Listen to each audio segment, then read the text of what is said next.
Nimethubutu hasa. Tulipokuwa tunakuja, mtu mmoja akanipa simu yake nisikilize hotuba ya mtu mmoja, wala sasa kumtaja. Akawa anasema CCM ni chama kinaendeshwa na serikali. Sasa ningemwalika aje hapa aone tumejenga hapa, tuambie kasma namba ngapi ya bunge imeleta pesa hiyo. Ujinga. Unajua ukikosa la kusema na huku mdomo unao, unaweza ukaulazimisha useme chochote. Maana usiposema chochote mdomo utakosa kazi.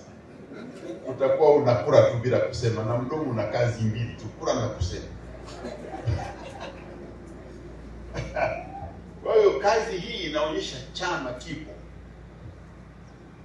Na ingawa kuna watu hapo mnawaita wadau, lakini wadau hawa ni wanachama wa chama cha.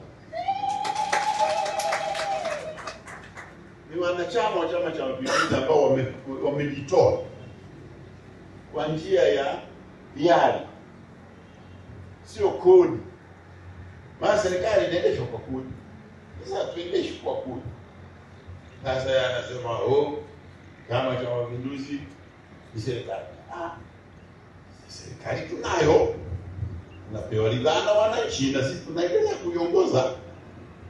Wananchi mradi wanaendelea kutupa, na sisi tutakuwa tunaendesha serikali. Lakini tunataka ajue sisi ni Chama cha Mapinduzi, tuna wanachama 13 milioni kati ya Watanzania 65 milioni. Haiwezi kuwa serikali. Tulikuwa serikali, Watanzania wote walikuwa wanachama wetu.